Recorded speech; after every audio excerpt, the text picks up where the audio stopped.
Yo, yo, yo, we live on location. Me and the blackest one out here in the Bay Area, NBA All-Star 2025. Hey, man, we got a very special guest today. Two-time NBA champion, you know what I'm saying? Gold medal winner. We got Spain's finest. We got Mr. Pau Gasol in the building, man. Yes, we appreciate sir. you pulling up on us, big fella. Thank you, Got it done, man. We've been trying to get this done for a long time. We got it done. Big fella did. pulled up, y'all. First, man, we appreciate you coming on the show. Big fan of your game. Versatile jump hook, left, right, Hater seeing all that, but appreciate you coming on the show, rocking with us, bro. Thank you, D. Appreciate you having the opportunity to chat with you guys and having me over. When you first got to the league, who was the first person to bust your ass? Oh shit! It was I'm sure many in different ones, but I guess first few games, even during preseason, I got to play against the Lakers. That was they just became champions, and Shaq was just an absolute force. Force. I'm like, how am I gonna guard this dude? No one really could. Really, I mean, at that time, teams had like 2 or 3 guys, just big bodies, just to foul them on their rosters. And then I remember also first couple games. It was I played against Detroit. I think that was my first NBA game, official regular season. They have Cliff Robinson, and he was tough. Uncle Cliff was tough, and stressful. Yeah, strong dude. Just he wanted to make a point too. And then third game was against KG, and he wanted to make a point. And he was like, "Hey, welcome to the league." I was a high pick, and everybody was just like, let's see what this guy is made of. Yeah, right. yeah. They were testing me. Yeah, and I'm like, all right. This is what it's going to be. So I'm going to have to stand up for myself and go at all these dudes. Yeah, exactly. Born in Barcelona, your mom and dad played basketball, but you kind of fell in love with rugby first.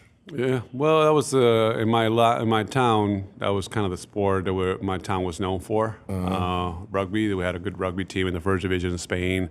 So my school was kind of an all sports school. So I gave it a try, just like I played Were you soccer. Nice? Was you No. It's called straight trash. It's just I was just too tall, too skinny. That's what I was gonna ask. Like, were you always like already taller than everybody? Yeah, always? I was, and I was pretty skinny at the time, and I was pretty skinny until pretty much I came into the league. Came in at 220 pounds in the league. You 7 feet 220. I came in as a rookie 225. Right. Yeah. 6'5". Yeah, it was about $190 when I came. Yeah, right. He was literally 190 pounds. Remember at the combine when you gotta do the little he did zero. Bench press? He did zero. He couldn't get the bar up. Zero. How much weight? Just the bar? The bar, zero. No way. That's how skinny and weak he was. Little high school lad. That wasn't true. That is true. That's not true. It's okay. How many you did? We gotta find some video. A couple of them. Tell us how big is the Barcelona and Real Madrid rivalry is. Yeah, it's big. I mean, it's one of the biggest rivalries I think across sports, really. I mean, you can say Celtics, Lakers. You can say Red Sox, Yankees. So Real Madrid, Barcelona. It's a huge rivalry. It's always what we call the Clásico when we play against each other, and those games are so much fun. And I remember just the atmosphere, the level of tension, the fans getting into it. It was to me it was a lot of fun, kind of growing up. And so you watched that like basically your whole childhood growing up, that back and forth. So. Yeah, but my family we didn't have a chance to go to those big games. My parents were in the medical field. We grew up, middle class, but humble. So we just didn't have the time nor the means to go to those big games. We watch them at home, and that's obviously still very fun, and you feel it, and it's great. But then once I started playing basketball, and I had the chance, and I played for Barcelona, and I had the chance to play against Real Madrid, and you start to feel that rivalry by in your own skin.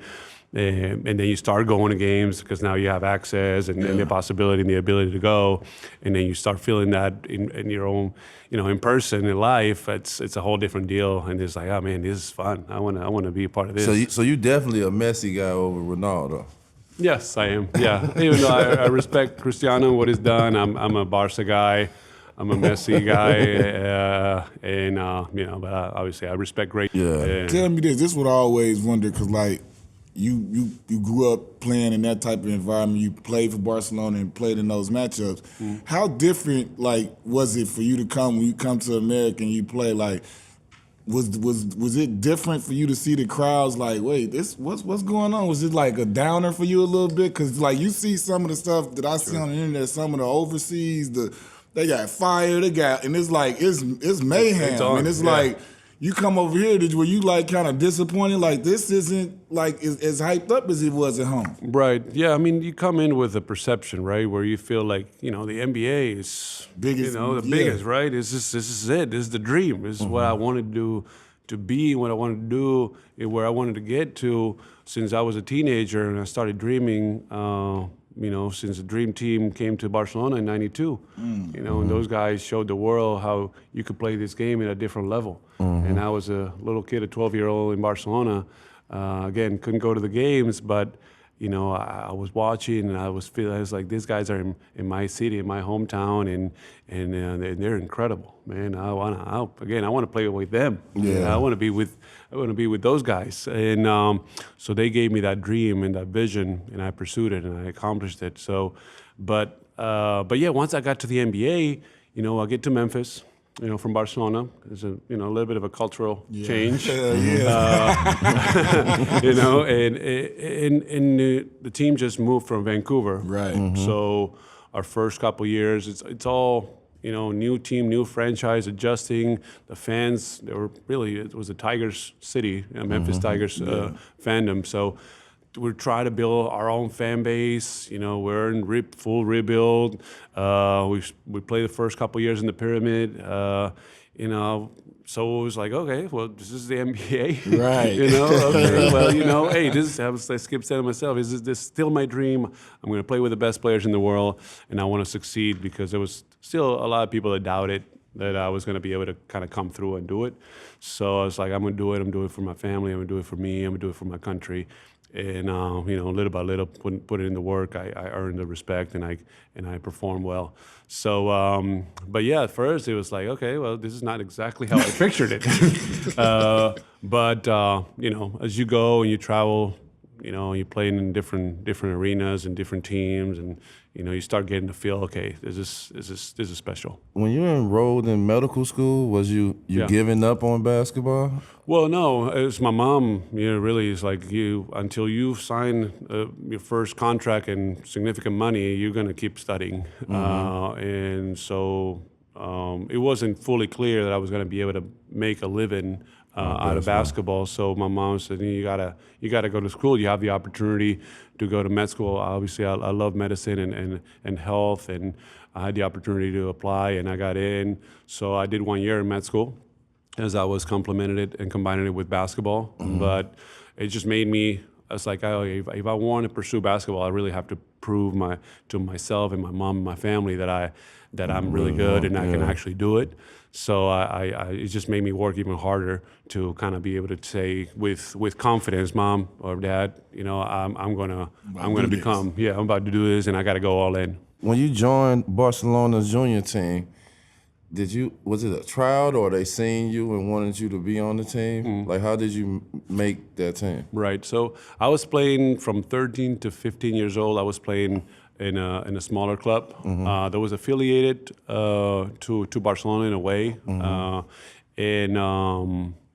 but then I started getting offers and interest from other top clubs in Spain for me to join their club. So Barcelona actually did not have interest in me joining the team, in their team, their junior team, 16 and 17 years old. But I told them, like, look, I really want to play for you guys. But if you don't count on me, or you don't have me on the team, I'm going to go sign and play for these other guys, for somebody else. So I put a little pressure on them, and they ended up kind of signing me, and because that was the best besides being for me the best club, it allowed me to stay at home with my family. The other clubs, I would have had to leave home and actually live, elsewhere outside of the house for the first time at 16, which I didn't really want to do.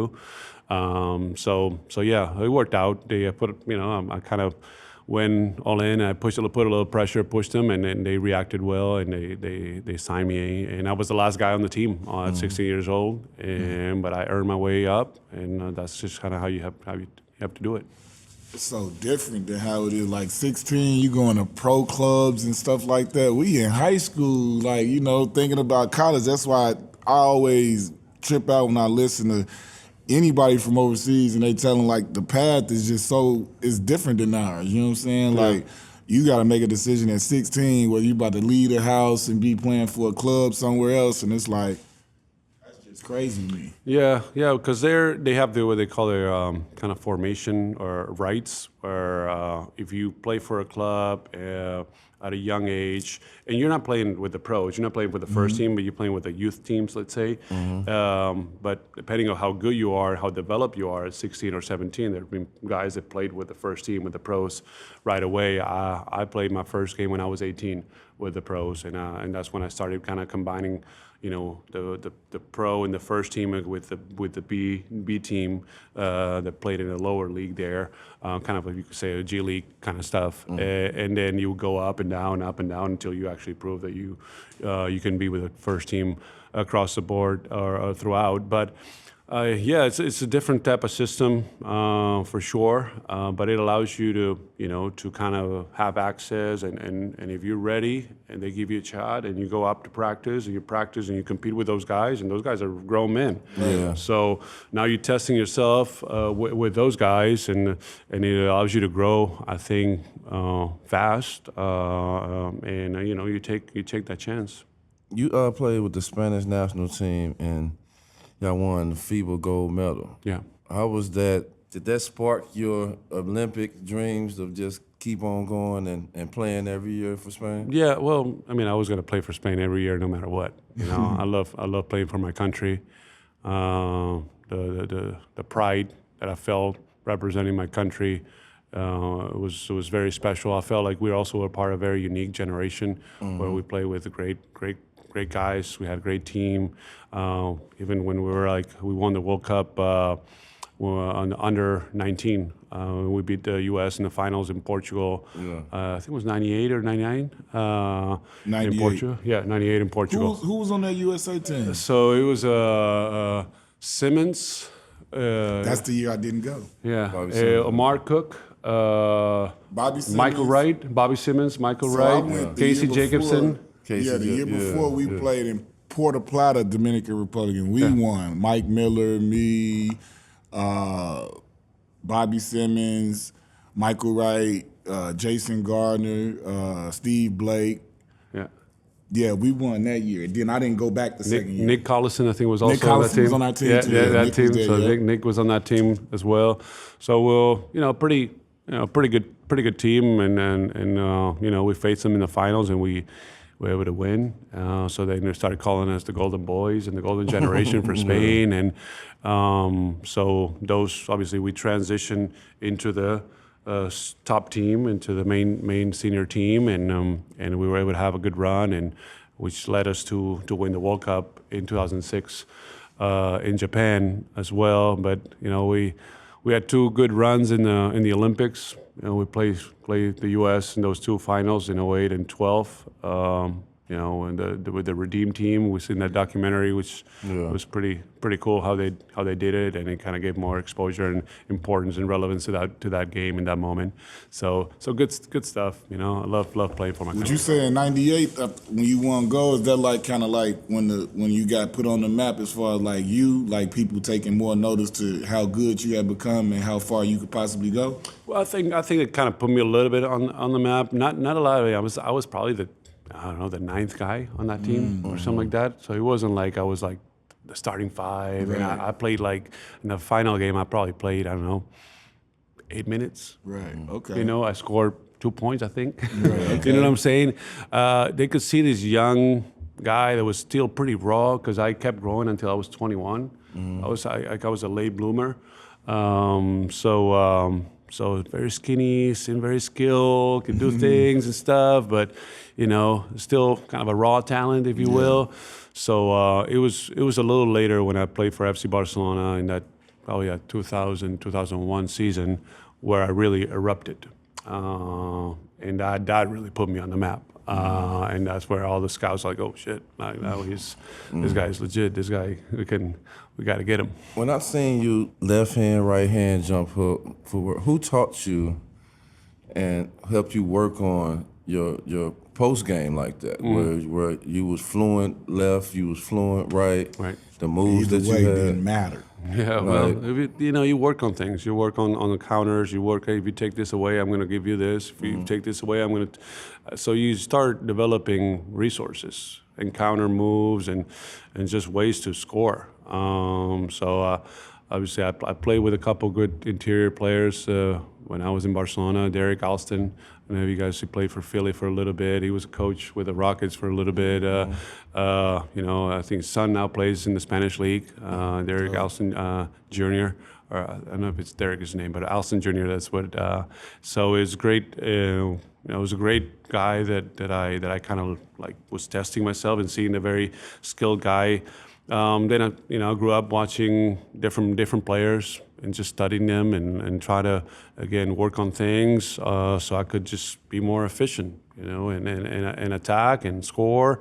So I just started working on things. There wasn't a specific player that kind of worked with me, and obviously the coaches kind of helped. Obviously, to develop my game, but it wasn't like one specific player say, hey, I'm going to be exactly like him. Obviously, I watched Hakeem Olajuwon, I watched Tim Duncan, I watched KG, I watched Chris Webber, the top guys in that era that I kind of was looking up to.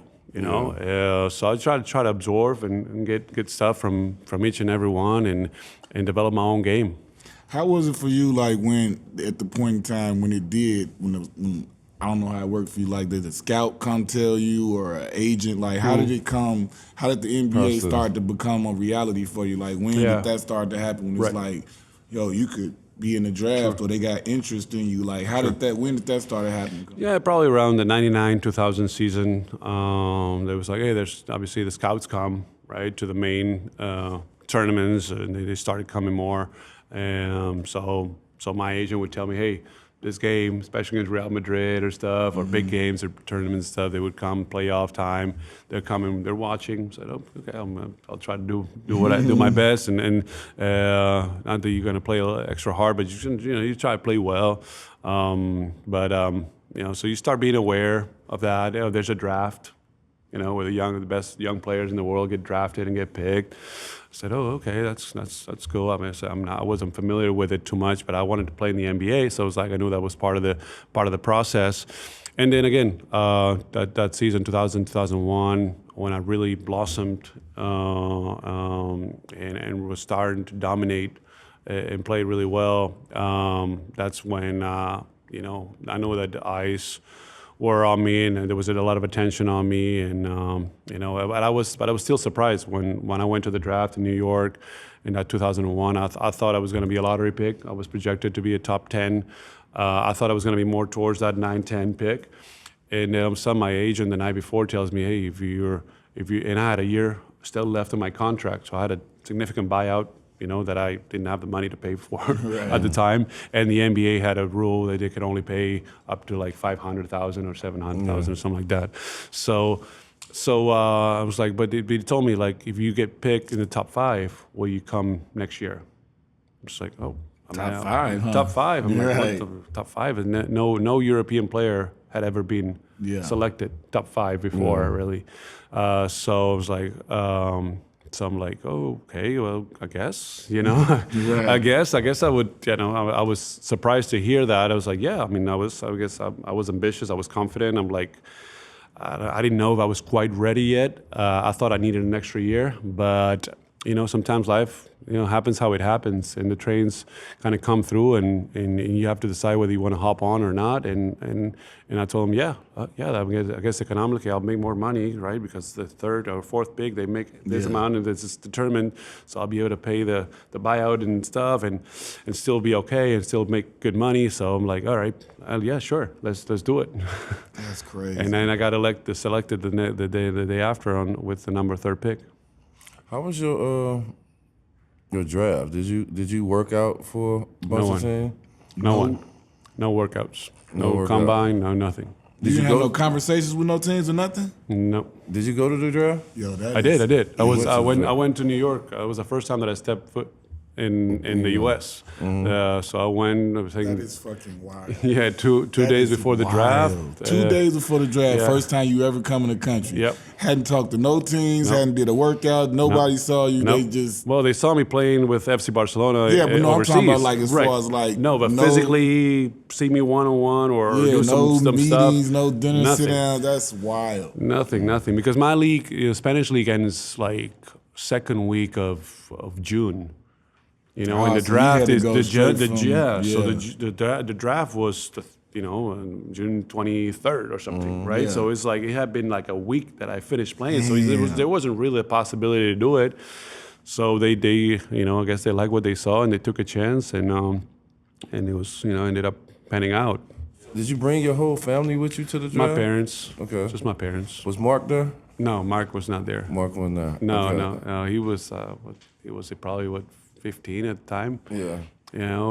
He was in school. He was in school back in Spain. Oh, okay. And then life changed, and the whole family moved to Memphis, and they had to leave their school and their upbringing and move and adjust to Memphis. Your first practice, you over here. Did you? Yeah. Did your parents live with you at first when you first got to Memphis, or you just? Yeah. So my parents stayed back because they had to figure out kind of their visa situation. So I was for a month. I was by myself in Memphis, or 2 or 3 weeks, something like that. My first practice was not good. I remember, I was still. I don't know. It was still a little jet lagged, or what. I was still trying to all right, how does this work and stuff. Obviously, my English was not good at the time, so I couldn't really have conversation or understand everything that was being said around me. So, but I knew how to play basketball, and so that I'm relying on that. But yeah, the first practice was kind of an open practice before training camp, and I remember I just got my butt kicked by the players and the teammates and stuff. And it's like, oh. But then the next day I came back, and I was ready. I was ready to make sure that I let them know why I was there. Oh, you just had to get you some rest. That's all. Yeah, that's all. It's just some good sleep. I spent a month at the Marriott, and my parents actually were not able to come in the country when they were supposed to. They got sent back because my brother's visa was not the right visa. So then they ended up kind of coming in, 2 or 3 months. 2 or 3 weeks after that. So I had to spend more time in the hotel. Finally got an apartment, a rental apartment, that we lived with my brothers and my parents, and we lived together for the next, I don't know, 5 years, whatever it was, or 3, 4 years.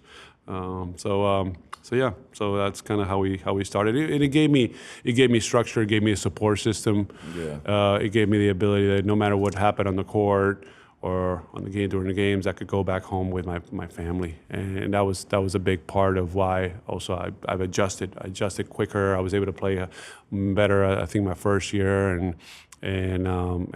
went from there. But they're huge support for me. Could you see like you said, as practice and time went on, could you see your teammates gaining and getting that confidence in you and seeing wait a minute, he just Slow could go. We gotta could you see how it turned over time for you? Yeah, I think so. We had an interesting team, right?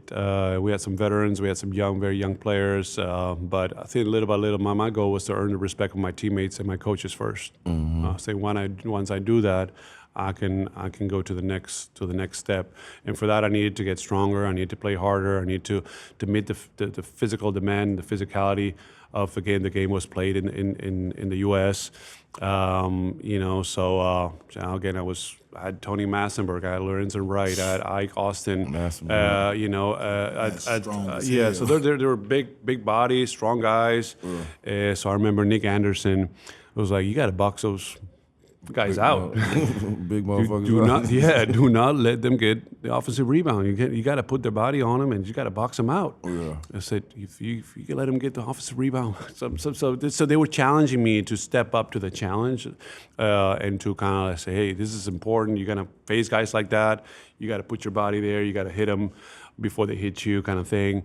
So, but once I started, kind of earning their trust, their respect, with Jay Will at the point guard, Brevin Knight, we had Michael Dickerson, strong, very strong guy. Unfortunately, his groin was gave him issues. But we had those guys. Who did you lean on the most on the team that you kind of created a deeper bond with that person to kind of help your transition? Yeah, well, I think Shane Battier was a guy that I could rely on because he was also a rookie. We got drafted together that year, and obviously he was American, so he knew how the system worked, and so I would go to dinner with him, and I would kind of reach to him and say, hey, how can I do this better? Or what can I do? Or times of even like rookie duties. You gotta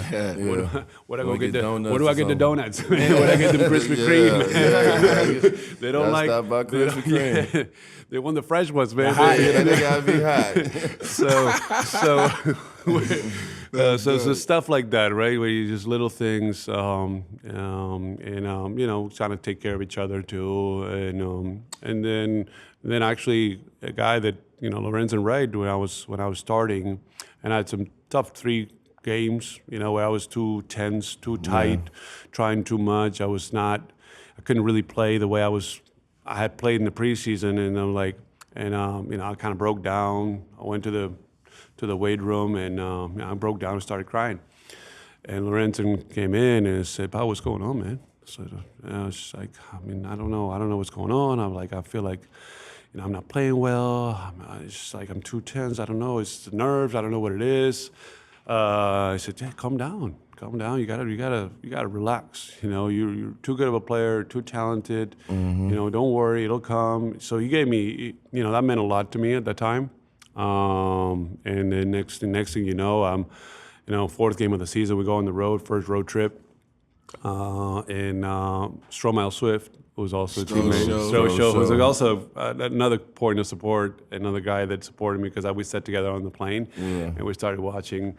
Coolest dude ever, just chill. Yeah, we just started watching Sanford and Son together. We just started watching all this stuff and just kind of bonding. They called me, Jay Will used to call us salt and pepper, and we were salt and pepper, and so he also embraced me and he was a cool guy. But Stro, turns his ankle during shoot around.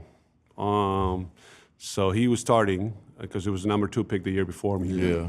So he was starting for the first few games, and then twists his ankle by himself. And then I'm like, all right, Pau, you're starting tonight. And I said, okay, well, that's a great, I'm sorry, but it's a great opportunity. I got to take advantage of this. And I remember that game, I was like, I'm going to take full opportunity and I played, I think I had 27 and 14 against Phoenix. And then I never looked back. I'm like, I'm just going to go out and play. When you first came in the league, I remember one of the matchups that they always blew up on ESPN or blew up was your matchup with Ticket. It was like that matchup you have to prove. I remember you went baseline and dunked on Ticket. I think y'all won that game. No, we did not win the game. No, we did not win the game. I remember actually my teammates gave me shit because I was the way I reacted after the dunk, which to me it was like, hey, you was cool. Everybody else was hot. I'm here and I'm not going anywhere type of thing because he was trying to check and test me. So I was like, all right. So I'm going to take it to you, and I'm going to go through everything, right? But we were down 20 or 30 at that point. Oh, okay. So when I started putting my finger in my ear to get the crowd in, and it's like this is how it's going to be, it's like, Pau, it's great done, great play, but we're down 30, bro. We're getting our ass kicked. Chill out. Chill, man. So, but anyway, it was definitely a breaking moment too. For me and to earn his respect, and he never really got talk trash or try to, because he knew how I would react towards it, which was not beneficial for him or his team. Yeah, I felt like them matchups showed the league and everybody like, oh, you was here to stay, and you was serious, and you had a game. Yeah. How did it feel, after the season when you get Rookie of the Year, you become the first foreign player to ever do that? Like, how much pride did you take in that? Like, especially like you said, you showing up, you don't really know, and you had to start out, but you figured your way. Then you do something that's never been done. Right. No, it felt good. Obviously, felt proud. It was a tough season from the team perspective. Yeah. Everybody, again, new city, new franchise, rebuild team. It wasn't a lot of wins. We had like 22, 23 wins. It was a tough season from that regard. But what I could control is my effort and the way I try to perform every night. And so I did my best in that regard. And I felt that was some also credit to my teammates because they really embraced me in a way that I needed to. Jay Will and Brevin were great point guards, great passers. Lorenzen, which was for the most part the starting center of the team, he said, well, just don't mess with my rebounds. The rest, you do what you do. go get you or something, but just don't mess with my rebounds. So it's like that's all good. And we had a good team. Sidney Lowe was the coach at the time. Sidney Lowe, and he gave me the opportunity and freedom to play and play my game. So I felt like it was something special and recognition for the team, for the franchise, and myself. The next year you lead the team in scoring, but then your third year you make the playoffs. How was it to see? That was unfortunate for them, though. They had to see us. Yeah. Was it Phoenix at the time? Yeah. How was it to see? Because like you first got there and you see how the city is kind of slow with the Grizzlies. Right. But if you're a team and you make the playoffs, we've seen it time and time again. The city changes. Yeah, for sure. You know what I'm saying? Yeah, they get behind you because they feel like you got a chance to win. Right. And they believe. So, of course. How was it seeing a city like that and then finally get a chance to play in the playoffs and be your first playoffs, to see the atmosphere change in that sense? I mean, it was. I think it was great from the perspective that, Hubie joined our team in the second season. Hubie, the OG. So just retired, man. So he Legend. helped us. Yeah, a real special human being, and a special coach, special person. So he helped us kind of get structured. He helped us be more disciplined. He gave us a way that we could kind of play together and work well and take the game seriously and take the game the right way. So we started playing better, and again, the first season we kind of set those kind of that foundation. And then the next season, that's when we won 50 wins and we went to the playoffs. And obviously, we moved from the Pyramid to the FedEx Forum, which was exciting as well. So that was part of the growth of the franchise. And I think, we take pride, those guys that were there during those years, we set the ground for what the Grizzlies have become. And the fan base that it has now. So we take, Shane, Mike Miller was also on that team Miller joined. time. Yes. Bonzi was I just saw, Bonzi joined, and he was traded for Wesley Person, who was, a great shooter, but, Bonzi could do so many other things, and it was a great fit for us. James Posey was there. Yeah, another great competitor, great player, champion. So again, we had a good team. We competed. We found a way to play together and play well and get some wins. It was exciting to be in the playoffs. Unfortunately, we got swept Against Phoenix, we got swept. We got swept the first 3 years. The 3 years that we made the playoffs, we got swept. I mean, we faced great teams, but we were also trying to like experience. For a lot of us, was like the first time in that. So the physicality, the level of competition, everything was higher than we had experienced at the time. So anyway, it was a great experience, part of our growth. Something to be proud of. I wish we would have won at least a couple games here and there for our fans and ourselves. But it was part of the journey. Well, how was it to see your peers vote you to be an All-Star? Yeah, You know what I'm saying? yeah. And you was the first Spanish player and the first Grizz to ever be an All-Star. Yeah. Obviously, it was very special. It was very special to become an All-Star in 2006 for the first time, as you said, first Spanish player and first Grizzly to ever be an All-Star. It was hard because those smaller market teams, you really had to do really well so you would be ahead of other players that so obviously or have And been the All-Stars West for is years. And West was really with Dirk, Tim, KG, Weber, Yao was around, which he was a lock every year. So it was hard to make the team, right? Amar also started to come up, so it was hard to make the team in our position. So yeah, but 2006 was very special, and I took a lot of pride in making it, and it was great because KG actually in that game is like, hey, welcome to the All-Star game, congratulations, and it's like, yeah, I'll see you next year, right? And I was like, well, I hope so. Right. What do you mean you hope so?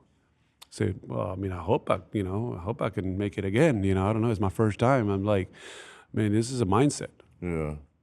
You're an All-Star. And then next year, you got to have that same mindset. You're an All-Star. So Was now he yelling at you when he was saying no, it? he was intense. He was intense. I know he was intense. So he's like, I'm trying to tell you something here. Listen, kind of thing. And it's like, you know what? You're right. I mean, it's a mindset. Once you become, and you're like, you believe and you become and you embrace being one of the top players in their league in the world. Hey, there's an expectation, and there's a level of demand that you set for yourself. Yeah. And it's like, I'm going to go out there. I'm going to get 20 and 10. Back in the day, that was big numbers. Today is more like, I don't know, 27 and 15. The way the game is played, the possessions, the pace, and all that. It's a little different game. But back in the day, 20 and 10, it was no joke. So you were. So that's what you do on a daily night. That's the level of expectation. That's the bar that you set for yourself.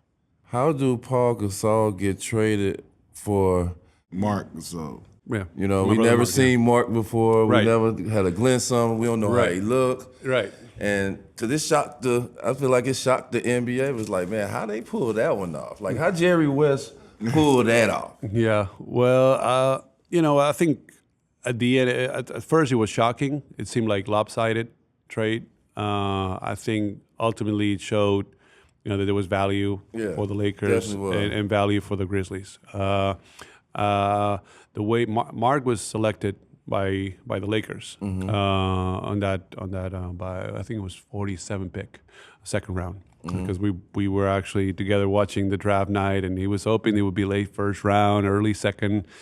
And we were watching every pick in Spain, 4 or 5 in the morning. Like, man, when is the next one? What is it? We were there, with Marc and Juan Carlos Navarro as well, watching the three of us his draft.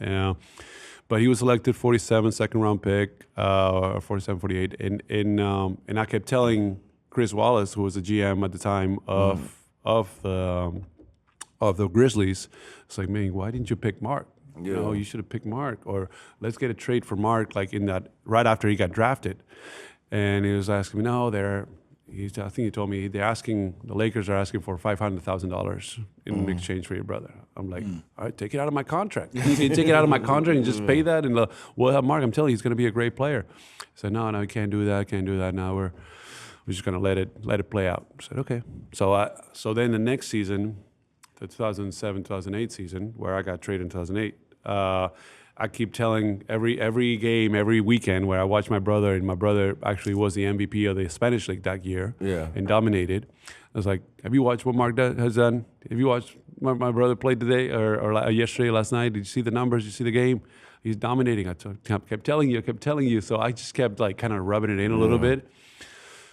Because I thought at that point, I thought that I was, there's no way I'm going anywhere. I'm here in Memphis. I'm locked. I'm trying to I got Juan Carlos Navarro to come in and play, and they signed him. And I was like, oh, well, might as well get my brother too. And, if we're going to be here, let's make the best possible team. And so when the trade happened, Chris Wallace calls me to his office, and the last player that he mentions on the package trade that was for me is Marc. And your brother Marc. Like, are you fucking kidding me? Like, what? Like, are you now you want to do this? I've been trying to get y'all to bring him here with me. You're going to bring him when he's sending me away? Like, this wasn't what I was talking about. No, that's exactly. So, but, at the time it was kind of under the radar. Nobody really had seen Marc and knew much of Marc. Yeah. And luckily I think it really worked out for him and the Grizzlies.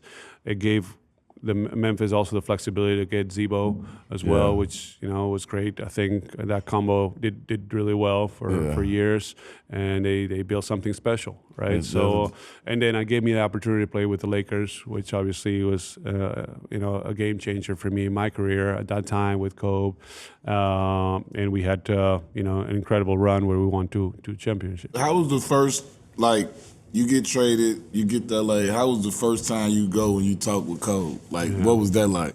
Yeah, it was very special, because at first, again, I flew, 2 hours, 3 hours later after the conversation with Chris Wallace in his office, I'm going to the airport. Right. So I gotta go and get through a physical, and the team is on the road. So I had to go through the physical, and then after my physical, I went and joined the team that was in DC. So you just flying all across the country. Tell me about it. Bullshit, damn. Yeah, it was crazy. I went from Memphis to LA to DC. They played the game. I went back to Memphis to finish up my packing because I just basically got a little back to, and then I meet the team in New Jersey, New York. We played the Nets. That was when I played my first game with the Lakers. But when I met, obviously, with Kobe, was in DC. And he was very adamant that he wanted to see me upon landing, upon arrival to the hotel. I got to the hotel close to midnight. The team had a game the next day at around noon. It was a noon game. So I told Kobe, Kobe, it's okay. We can see each other tomorrow morning, at breakfast or brunch. It's you don't have to stay up for me. You get your rest. We'll see each other tomorrow. It's all good. I said, no, I'm seeing you tonight. It's like, well, but they have me doing some interviews when I get to the hotel with the media. So I don't know what time it'll be. Just text me when you get to your room, and I'll come over. So it's like, oh, okay, hey, whatever works for you. I'm just trying to be mindful and of you. But so he wanted to let me know. First of all, wanted to welcome me to the team and show his excitement about me joining. But he really wanted to make sure I got my mind just from the first day I landed and I joined the team that I got traded and I joined the team so we could win a championship. Use the piece that the league didn't want Kobe to have because we knew it was gonna be a problem once you. How was it when you get in the chemistry and how y'all work the triangle, everything just working fluently? Y'all going to 22-5. Yeah, it was great. It was great off the get-go. I mean, he was very, again, instrumental and mindful as far as connecting with me and making me feel engaged and fully just involved and with a significant role within the team. So he wanted to get me going. He found me up pick and rolls. He was just like, hey, Pau, we need you to produce, and right out of the bat, he was he's really talking to me in Spanish. I was about to ask, how did that come about? Like, no, it was him. It was all him because he obviously Vanessa speaks Spanish and he knew Spanish. He had he spoke perfect Italian, but he spoke pretty good Spanish too. And we started just kind of like talking in Spanish during the game a little bit, coverages here, there. Tony mano, Allen said that he used to throw him off by talking Spanish to you. Yeah. So guys didn't really know exactly what we were talking about and what he was saying. Even we kept it kind of, not too crazy or complicated, but it was just like, it was fun. It was just a way of connecting, of relating. When you find something that relates to you, I'm gonna figure out what can the what first can connect time us. he did it, did he catch you off guard? You kind of like I mean, yes and no. I knew that he had lived and grown up in Italy, and I knew that he was a well-rounded guy. And then we had talked before. I mean, here and there. You know what I'm saying? I actually ran into him. Funny enough, we ran into each other the summer before in Barcelona. He was with Vanessa and the girls in Barcelona, spending some times, and we run into each other into the same hotel that I used to go to work out, and they actually stayed there. That's crazy. So he's like, and we started talking. That was the time where there were rumors that he was going to Chicago potentially, and I had also asked for a trade. So hey, and he said something like in the matter of like, hey, maybe we end up playing together. I'm like, in my mind, I'm like, there's no way we can play together because he's planting them little seeds. The Grizzlies are going to ask for you, and Right. so it's, in my mind, I'm like, I'm not obviously. It's like it's not going to happen. But in a few months later, it actually happened, and now there we were talking to each other, playing together, and he was again. That was what he felt. It was his chance to get back to the top. Yeah. By adding me to the roster and the system. Phil Jackson, the coaching staff, the teammates embraced me. The system, the triangle, put me in positions where I was dominant. Could play make. I can score. I can do I can score and attack and everything. So it was very natural for me. So it felt like the missing piece of the puzzle. It really fit. I fit right in, and we went for it. You got skunked every year in the playoffs with Memphis. And Yep. Now you're a Laker, Yep. and I'll go on a run. Yep. You know what I'm saying? Like it's like I got more weapons with me in these playoffs now. You know what I'm saying? So, how was that playoff run to get to the finals? Yeah, it was. It was great. Obviously, it's always great when you get to the finals, and it's greater when you win. You win. But yeah, even my first playoff game, right? It's still like I was 0-12. That was my playoff record when we played the first round against Denver. So I was. I had been playing extremely well with the team. We, as you said, I think we were 22-5. When I joined the team, I think the team was in sixth place in the standings, and we were able to finish first in the standings. So I was very confident. I wasn't worried about the noise or anything. So I remember that first game. Even my teammates, look, I feel if it felt like you were looking for me a little more. And Luke and Lamar were incredible passers too. So very unselfish, and I remember I think I had 36 and 15 or something like that in my first game in the playoffs, and there we go. I got my first win. Now can we talk about something else? Can we change? And that's what it takes, right? And that's what it takes to change the narrative and change things. And so it was great. And then I think we swept the Nuggets in the first round. So it was obviously you got to get through opponents to move up and to move on. Yeah. And I remember playing at a high level, beating those teams, having some tough matchups, but getting through them and putting ourselves in a position that we wanted to be. Yeah. But we faced a very good team with Boston, and a team that was more settled, and they were playing also very well, and they had home court advantage, and they ended up winning that year. Yeah. So you have Boston, they get KG and Ray that summer. Lakers get Trade and get you. Mm-hmm. So it was only right that y'all meet in the championship, which is a legendary matchup. Right. You know, we done seen the Lakers Sure. and Boston in the history of the game have some of the best playoff finals ever. How was it, you know, because I know it was super hype around the league and everything of the matchup of the Lakers and Celtics, and it's a lot of star power, Right. you know what I'm saying, Yeah. on both sides. How was that just overall in general, just leading up to that matchup? Yeah, it was obviously very exciting. Then you start, as a player, you start getting actually a sense and a feel of what that rivalry means, and everything around it, from the fans, obviously, perspective, the history of it. So you start to feel that, you know, kind of what we were talking about earlier with Real Madrid and Barca, and now you feel it at the NBA level, which is Lakers, Celtics, and so that's a lot of noise that you have to kind of block, right? So you try to block it to the best of your ability, and understand that you're playing the finals. You know, we started in Boston. I think they play well. I think we lose the first 2 games. We go back home. That was the format back then. It was 2-3-2. So we had to win our home games. Yeah. Win game 3, which is always a tough one, but we win it and play well. And game 4, we go up big. I think we went up like 20 quick, and then there was some funkiness. We kind of let our guard down. We let him back in the game. I think Ray had that game where I think he maybe hit 8 or 9 threes. And they get away with a key win in our home court to go up 3-1.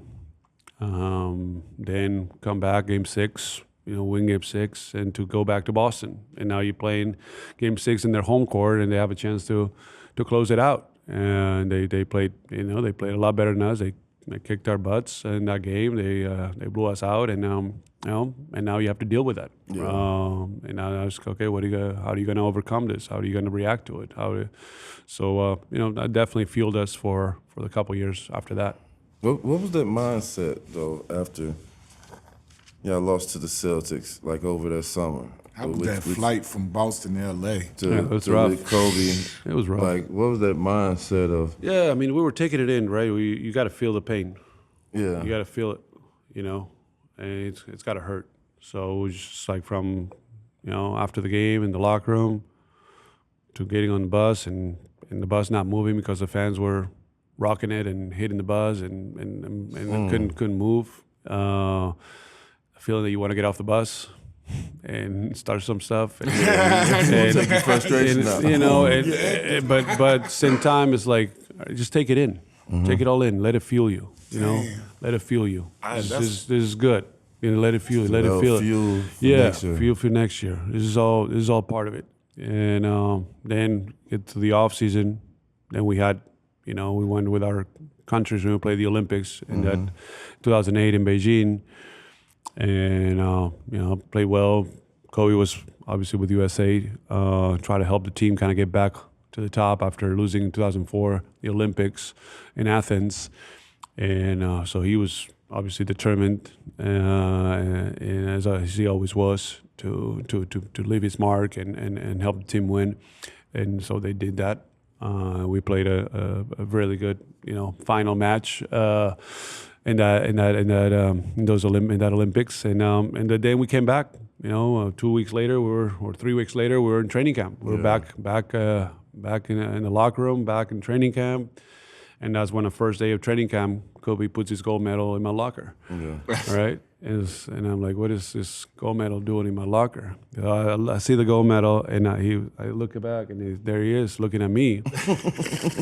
And I'm like, come on, I mean, congratulations. What else do you want me to tell you? You can take your medal, you know, away and keep. But it was all very intentional. Yeah. You know, he was trying to get me in the right state of mind. Yeah. So okay, we go into training camp, you know, and he's like he was very thoughtful as far as what he was trying to do and what he was trying to get to me in a way that said, look, you lost against the Celtics, you lost against us in Beijing. Let's not make it 3 in a row for you. It was like for me, right? And I said, okay, I get it. All right, I'm all in. I mean, in that year, from the first day of training camp, we were all like, all right, let's get back ourselves in it, and let's go, let's get after it, let's win it this time. Did y'all want the Lakers the second year after y'all lost? Y'all wanted them that year. You mean We the did. Celtics? Well, we beat Orlando in the finals that second year. Yeah, I know that, but did y'all prefer it to be the Celtics? Yeah, but I mean, we didn't really care. Mm-hmm. It was going to be whoever it was. Mm-hmm. It was the Celtics. It was the Cavs, and with LeBron, I think were also playing well and stuff. Or it was the Magic that ended up being them. We didn't expect them to be the Magic, but we had the best record that year in the league, and it was about us. So so it was whoever gets in the way, we're gonna go through them, and that was that type of mindset that we needed to have, and we had that year, and the second and the year after that. How did it feel when you actually achieved it? You won the championship. Like, what was that like for you? Like, you know what I'm saying? All of the stuff you worked for, and now you in this moment, you got the confetti falling. Yeah, it was amazing, man. It was amazing. Truly an exceptional moment of joy, of satisfaction, of everything. Just you feel like all the work that you put in, all the first years in the league, coming up, everything kind of comes together in that moment. You feel like all that work that you put in, it kind of paid off, and it takes a certain mindset, it takes a certain approach, so it takes from everyone. So it felt amazing. We won 4-1, I think. If we closed them out, and in Orlando, they had a good team, but we had a chance, and we found a way to win, and we did, and it was amazing. We were all you just feel it, you just see it, right? I mean, you see the highlights. I've seen some of the highlights of those games and stuff, and recaps, and it's great. It's great when you see it from everybody that is just locked in. Trevor, Lamar, Andrew, Derek, Kobe, everyone that went in, and we were just locked in. There was no way we were gonna let them beat us. And we things have to kind of work out in a way. I mean, game 2, we was close for Orlando to win that game in LA when they had the last second play that Corny Lee missed kind of a quick bunny there. But hey, sometimes you need that to happen too. And then he's like, all right, well, we got that one done. Now let's go for it to get the next one. Your third year, y'all meet the Celtics, but y'all make a tweak in the lineup that y'all had the previous year. Y'all get rid of Trevor and add Ron. Meta World Peace. That's now. right. Yes. But and this time now you have Ron on your team in the championship against the Celtics. Right. This is the rematch you really wanted and wanted to get. And just explain that whole series and how the breakdown of it. Yeah, it was, obviously, hey, this is the team that we lost 2 years ago. It's, again, another opportunity to win a championship. We have home court advantage. We're playing the guys that beat us 2 years ago. It's just Celtics again. We cannot not win. Right. And it was a dogfight, and it's supposed to be. It was not supposed to come easy. And those guys want to win it just as bad as we wanted to win it. But we kept ourselves in it. We lost game 2 at home. Then we had to go back to Boston. We were able to win game 3. A great effort, great bucket at the end by Derek Fisher, D-Fish with and then lose game 4, game 5. So now we go back home losing down 3-2. They have the momentum, but at the same time we go back home and say, hey, we are 2 home wins away from winning a championship. Yeah. You gotta have to kind of look at it that way. In a way, you have to simplify, so you don't get sidetracked with other stuff, other ideas or negativity. Let's take care of game 6, and then we're playing game 7 in our home court, and that's what we did. We played a really good game 6. We took care of that, played well, won a good game, and then now it was game 7 in the finals at home against the Celtics. I mean, it doesn't get much better than that. Yeah. And now it was really a dogfight. It was a lot of hustle, a lot of grind. It was muddy. It was they kind of were more accurate, and they took. They kind of hit the first couple punches. We were down in the third quarter. It was like 9 or so, 10 or so, whatever it was. Yeah. And we just kept chipping away, kept believing in ourselves. So we're going to give ourselves a chance. We're going to, because, we didn't have a very good shooting night at all. Yeah. Myself, Cole, we were a little erratic, but we gave ourselves a chance, and we made plays at the end when they mattered. That game 7 is when I be speaking to the young kids or the young guys who playing basketball, I tell them go and watch that game 7 because you're right, y'all didn't shoot well, especially Kobe. He didn't shoot well, but I tell them, like, even if you're not shooting well, if you find a way to still put your imprint on the game, you watch Kobe try to grab every rebound possible. Mm-hmm. That he could just to put something, to give something, to get over the edge. And the average guy that don't have a good shooting night when he's looked to be the scorer can kind of cancel your team out where you're not going to have a chance to win. But doing the little things like that is pushing. Absolutely. You always, the game has many facets, right? And even if you are used to contributing in one of them in a certain way, there's still many different ways that you can impact the game. Yeah. Making the right play, coming up with a loose ball, getting up a rebound, a box out, setting a good screen. There's many details that affect the game. Making the right pass, taking care of the ball. It's just stuff like that. There's little things that are underlooked, underappreciated. So, Kobe had an incredible rebounding night that night. He made a game-winning pass to Meta World Peace. He passed it to me. And he made a great shot, right? Yeah. When a guy like that in key moments trusts you to make that play, make that shot, that gives you confidence, right? That gives you reassurance. And tell me this, like, y'all lost to the Celtics in 2008, then y'all come back and y'all get them in 2010, and we know, like, did you have a better sense, like you said, like how the Real Madrid and Barca, because those games, especially when it's a series, like the old time ones, you got Magic, you got Worthy, you go to Boston, you see Cousy and those guys, Cornbread, Maxwell. Did you in 2010, did you have a much better sense of like, this is a big, like the whole magnitude of the moment and what it meant to each organization? Did you have like a way better sense of that in 2010? I did. You as you go through more experiences and more exposure, you get a bigger sense and understanding of what that means. So there's no question that the second time around, I understood and I had a better sense what that rivalry meant, and the magnitude of it, and the importance of it, and how important it was even more for us to win that final specifically after having lost in 2008, and how that's just history. That's history in one of the biggest rivalries in sports, and then you're going to be in one side of the coin, and it's kind of up to you what side are you going to be in, kind of thing. You're on the right side, So it's just might as well, we all write our own story, but and the outcome of things sometimes determine a little bit your story, and that's kind of what leading up to that game 7. It's like, hey, we just leave it all out on the floor. Like literally, we left it all out, and it paid off. It paid off. Well, this is a 3-part question.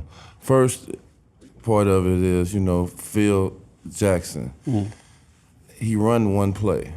Everything you got is coming out of one play. You done played for many. Just crazy the way he said it. No, I know what you're saying. You played for many coaches, Yep. and there's so many options off the triangle. Yep. But what was your first initial thoughts of the triangle? And it's like, man, if we doing this and we winning games and we doing it with not a long playbook. It's only a one-sheeter. But at the same time, there's a lot of kind of tweaks and wrinkles and wrinkles and variants to the triangle, and depending on where the ball goes and the initial action. To me, it made it made a lot of sense that he was great because, again, he put me in the post or in the pinch Can't post and double you. elbows. Right. So you're just like, hey, put the ball in the post. Guys will be in the right position, right spacing. There'll be movement. There'll be cuts and stuff. People will get open if you execute correctly, and we'll find the open guy. So the ball will find its way to the open guy, and it's a system that is very engaging. You have to have players that have high IQ to be able to be in the right spot, make the right play. Understand reads because there's counters. Based on the defense, what the defense. So I kind of. If the defense takes away this option, then it will go here. That's what I'm saying as far as like, okay, so defense takes this pass, now you have to flash to the middle. To the middle. Cut back though. Right. So see, I know the triangle, and I ain't never played. Right, because you had to prepare for it, right? You had to prepare for it for years to play it against Phil Jackson's teams. So it was great for me because it was all about reads. It's all about finding the open guy. There was movement around the ball, and it put me in position that if everybody kind of stays in there's single coverage, I can go to work. Yeah, I can go to work, and I have a pretty good chance of putting it in the bucket. The other part, do you think that triangle can work in today's game? Yeah, I mean, I would like to say yes. I like to think yes. Yeah. Today's game is pretty different. Yeah. Than what it was back 10, 15 years ago. Much more dynamic. The 3-point shot has become obviously extremely relevant and very dominant. So and it's just a much faster pace. A lot of smaller lineups and stuff. So I would love to see a team try, but it would be hard. You have to have a lot of the right pieces in order to successfully do it. Even when the team, and Phil went to New York, and the teams that D-Fish and Jeff Hornich had tried, coach, it just didn't quite pan out. And today's game is as dynamic as it is, even though the triangle also has options to play a little faster and a little more dynamic and stuff. Again, I like to see it, at least a variation of it, where it provides, it incentivizes ball movement, right spacing, finding the open guy, making the right play. Yeah. From that concept, I like the game to have more balance than what it does today, even if you still end up preferring to shoot a 3 because of percentages and analytics and all that, and it gives you a better chance to win and whatever it might be. I still like to see better balance and more unselfishness, and you see that to some degree in certain teams, right? But yeah, that's what I would like to think. What did Lamar Odom mean to the team? Lamar Odom is. I feel like he's an all-star, but he's never made an all-star team. I feel like he's a valuable piece. When he played with us, he was the guy on our Clipper team. Yep. Like, we feel like we got the best version of Lamar Odom. Like, he got the championship Lamar Odom, but our Lamar Odom used to be a dog. He used to get like 25, 30s and stuff like that. Yeah. But what was Lamar Odom to your team? Lamar was a intricate and key player for our success. And I think he doesn't get enough credit for the sacrifice that he made as a player, individually, for our team. Yeah. Yep. As you said, he could have been a starter in any team in the league. He could have been an all-star multiple times, and he could have scored, 20 plus in many teams. But he took that role of a six-man. Who ended up winning the Sixth Man of the Year in one of the years, and embraced it. I mean, it's just like the definition of unselfishness. Played the game the right way. Played with heart. I love playing with him. We used to finish a lot of the games together with that lineup, me at the center and him at the power forward. So I guess his unselfishness and his own sacrifice was a key part of our success as a team. Because to have that type of player take that type of role for the good of our team, to give us a better chance to win, that hasn't been spoken about enough. Yeah. You know, he was just one of the most versatile, talented players. You know, he can do it all. Do it all, yeah. And lefty was just tough to stop. left. Like, yeah, it was fun. He was fun to play with. I love Lamar. Great heart. You know, so it's a brother. You went to the finals 3 years in a row. Y'all lost to Dallas the fourth year. Sure did. How much you have to give to play from October to June every year, 3 years in a row? Like, Yeah. to even get the chance. We felt, you know, you had the same team that you had previous Yep, to go to the previous finals year, again, yeah. but you lost to Dallas. Do you feel like that year, that fourth year, it was just a toll on the team of, like, we're going finals every year? Yeah, well, you know, it's hard, right, to make it to the finals all those years in a row. We've seen it in some occasions in the history of our game, or some stretches, but there's also a lot of factors that come into play, and you know, we weren't as healthy. There were indications, there were things that were kind of. We were not in the same place emotionally speaking, and from the team perspective that we were the year before or the years before. You know, so yeah, it just didn't. It wasn't that year, and for Dallas on the other side, it was that year for them, No, right? Dirk They had a playoff that unbelievable run, yeah. and their whole team was locked in, and they saw the opportunity, and they went and they went for it, and which is kind of what you have to do. And they smelled blood, and they went all in, and they got all that, you know, and they got the reward of winning the championship. So every year is different. You can't take anything for granted. Yeah. You know, sometimes what we try to remind ourselves. In the NBA, if you play long enough, you have these windows, and you got to maximize that window to the best of your ability. And you have to be in a right state of mind and the right place. And a lot of things have to kind of be in the right place for you to have a legitimate chance to win it. So that year, it was not that for us. So did you think you was gonna be a Laker on out? Did you think I that mean, you was gonna be you think that, right? You think Yeah, that. I mean, like- once you play for a team and You you win love the team, you championship. love the city, you Yeah. have success. You feel like, hey, you know, this is my team, right? You feel like you start feeling associated and affiliated. You feel some ownership. You know, you feel like this is my.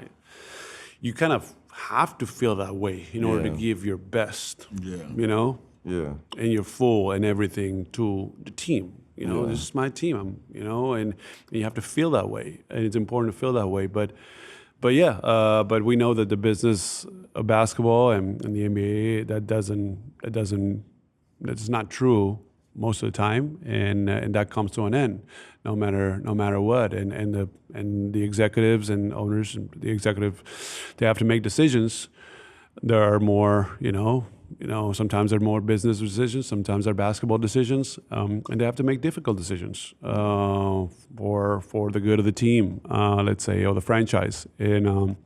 And so yeah, that moment after that matchup against the Mavs, kind of right before training camp, was when the trade that happened but didn't end up happening. Was kind of crazy, and it kind of rattled us. And obviously Lamar was involved, and he ended up not going to New Orleans, but ended up going to Dallas, the team that had beat us, which mentally also I'm sure it was difficult for him. Yeah. And then I ended up staying.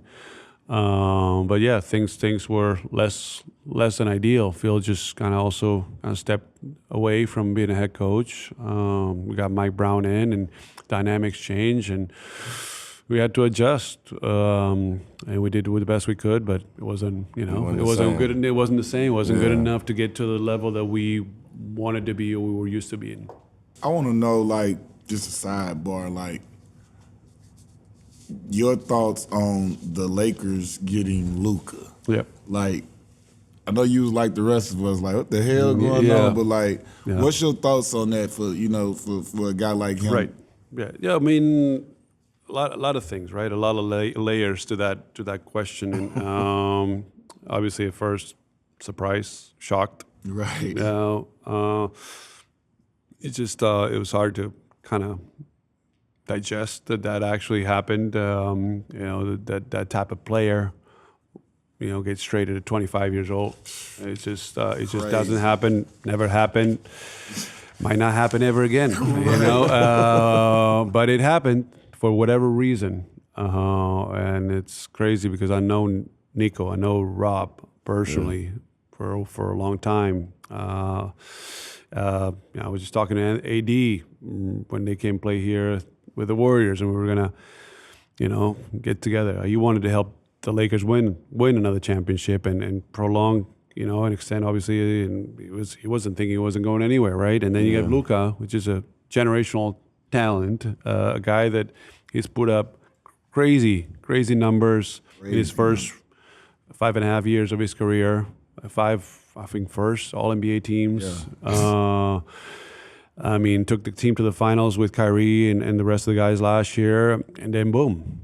So from the Lakers standpoint, you seem pretty excited. They've done it, right? Do you feel like, hey, I got a huge win here. I got a guy that I can build my franchise around. If you pick a guy, right? If you say, hey, who would I pick to start a franchise around right now in the league, right? I mean, there's Victor Wembanyama probably. There's a few. There's maybe a handful of guys, and one of them is for sure Luka. So they feel like, hey, we not just gotten better, let's say, if you will, for the short term, but we have a 10-year here, a guy that can really take and we can build around. So obviously exciting times for the Lakers, interesting and challenging times maybe for the Maps, where they put themselves in a position where they're going to have to deliver. Quick, yeah. And if it's nothing short of finals might not cut it. Again, a lot of layers, a lot of depth to this move. That it's quite incredible, unprecedented, really. I had the opportunity to be on the Grizzlies team, Marc's rookie year. Mm-hmm. He's one of my favorite teammates, like ever. We always played soccer on the video game, and just the way he was and the way he played. How proud are you of him and what he accomplished in his career? Extremely proud. I mean, as an older brother, I'm extremely proud of what Marc has done, who he is, the impact that he's had in teammates, communities, in the city of Memphis specifically. But he left a mark, and no pun intended. With you see, his teammates loved him. Yeah, was unselfish, played hard, got their back. He was just a true guy. He's a lot of guys describe him as a hard-nosed player. He's a dog, competes just like So all the players love, and I've spoken to a lot of teammates, and they all said, I love Marc. Yeah, he's got a mean streak in him, and but he has a great heart. He's a good husband. He's a good father. He's a good brother. He's a good son. So now he's kind of doing his thing and running a team and owning a team in Spain, and also doing some work with our foundation and stuff that we kind of created together in 2013, preventing childhood obesity and promoting health in children and vulnerable communities. I'm very, very proud of his accomplishments, of what the impact that he's left. Obviously, winning a championship in Toronto was great as well, and that's what he added to that team right out of the bat. Just and the experiences that we had also with the national team, that's also super cool, I was unique. Gonna say, how awesome was it to y'all make All-Star together? Like, you know what I'm saying? You're like, that's not time. Something you don't see. Two brothers playing in the All-Star game. Like, how dope was that for the whole family? Yeah, man, it's still surreal, really, to think about. It's another historical type of moment that you don't, it's hard for you to grasp how cool special that was. As to this year, now is the 10-year anniversary of that moment. 10 years ago, 2015, Madison Square Garden. First two brothers to ever start in an All-Star game, and then you have a chance to do the jump ball. Yeah, You can't write that type of stuff. It just can't make that up. It's like pretty dope for sure. So super lucky. Again, we feel so lucky to have had the opportunities, the journey that we've had, that we've shared, the moments that we've kind of gone through as a family, as brothers, and pretty amazing. this is our Emmerich segment. I feel like I know the answer to this already, but this is like where we talk about, how the basketball has taken all of us to crazy places, and we probably wouldn't have been certain places without the ball. Where was the craziest place that the basketball has taken you, and what was your first? I think I know this because you just said it. Your first international trip because of basketball was taking you to Memphis, right? Or New York. Well, internationally, I played for my national team prior to that, right? So I ended up traveling, to different countries in Europe. So where was that? The first trip was probably we did Slovenia. I think Slovenia. That was my first international championship at 16 years old to qualify for the European Championship. That was '97 in Bulgaria. So that was an interesting, trip. Let's say and tournament. We were 18 years old before. We won the World Cup or the World Championship in Portugal. That's where I started traveling internationally at 16 years old with the national team. To Slovenia, Italy, Bulgaria. Different places like that, and it was great. Obviously, that's what you said. Basketball has taken us to places, cities in our country and in the world that you would have not gone, period. So great. Obviously, we're very lucky to have done what we've done and play the game that we loved. In international play, like the Olympics, everybody say Team USA has the best players, they're the most dominant. What is being from another country and having to be here, what is the mindset for a team like Spain or Argentina or anybody when they're in them Olympics and they see the NBA loads up with all this talent to beat them? What is the mindset of a team like that? I think your mindset has to be like, let's go out there and compete and try to beat these guys. I mean, those teams, Argentina had a bunch of NBA players within their team. We played against these guys, right? Spain, we had a bunch of NBA players when we had our best teams. So most of our team had played against the top players that we were facing, and that team that we were facing. And the kind of the advantage of the international teams that we have been together for longer. We have played together longer. We've known each other longer. Those USA teams, most of the times, they don't have as much continuity. And they don't spend as much time together in training camps and preparation as we do most of the international teams. So you have to rely on that, on your team chemistry, on your strength as a team, of knowing each other and really exploiting that against a team that is not so accustomed of playing together. They're very talented. Individually speaking, but they have to find their way to play together as a team and find the right combinations and stuff. And for the most part, still those talented teams come on top. But it's been great to see the growth of the game internationally and how it's not a walk in the park anymore. Do you feel like countries are catching up? Yeah, for sure. You see how close this past Olympic was? You feel like countries are catching up? Oh, for sure. They're definitely catching up, and they're definitely, there's no fear anymore. Yeah. There's no, complex anymore. There's like, you are a team that is preventing me from winning a gold medal. Right. Yeah. That's all it is, and we're going to go after it, and we're going to compete. Yeah. and you're gonna have to play well to beat me. Yeah. So I mean, this last Olympics was great. I was there. I was able to watch live quarterfinals, semifinals, and final, and Serbia was in control of that game and with a good lead for over three quarters. And the U.S. had to really come through.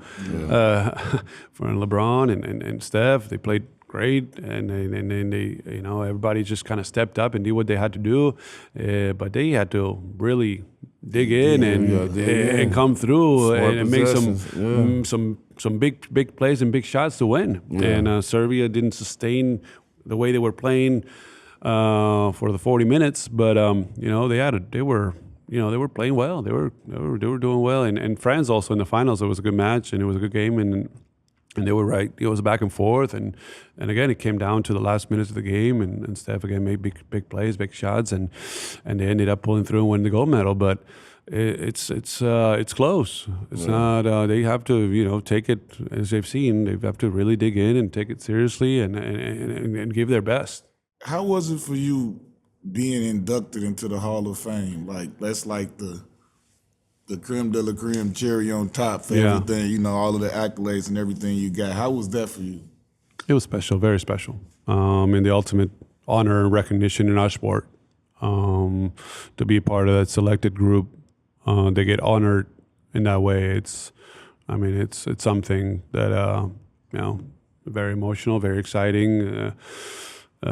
Huge honor, just a recognition of the level, that degree. It's incredible, right? So, to me, it just takes you back. It makes you appreciate your career a lot, of what you've kind of gone through and how you got there, and the people that have helped you along the way.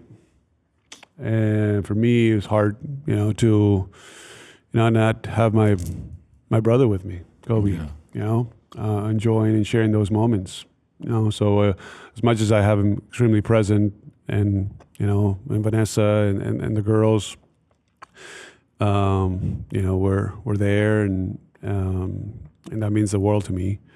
It's still, it's hard. It's bittersweet, because he's such a critical part for me also to have grown into the player that I became, and to get that honor. He played a key role. But can change certain things in life, and but definitely something exceptional that a few people kind of get that type of recognition. But doesn't take anything away from anything. It's just sometimes you wish things were different in some regards, but I definitely understand. You played on a couple of teams. If you had to pick 4 other players to create your ultimate 5, out of all the players you played with in their prime, who would be the other 4 players that you would create that ultimate 5 with?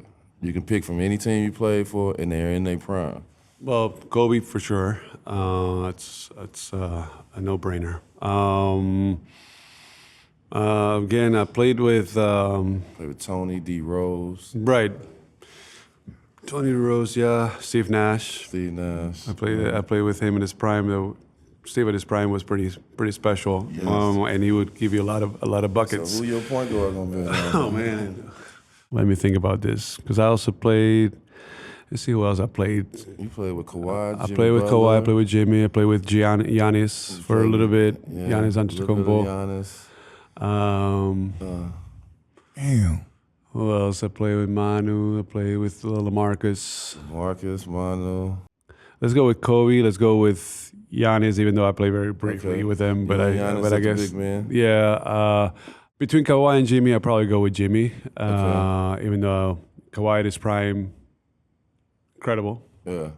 I'll go with Tony. I'll go with Tony. Tony, Kobe, my European Hall of Fame class. That's a hell of a 5. So I think we could do some damage. That's a nice 5. Story bench trade: Duncan, KG, Rasheed Wallace. It's a tough question, but I guess I'll start with Timmy. Okay. yeah, as much. Timmy and KG are both at that same level for me. Yeah. And I appreciate their games in a very similar way. Yeah. But Timmy kind of a little more resonated with me a little more. Yeah. Kind of his demeanor, his go away.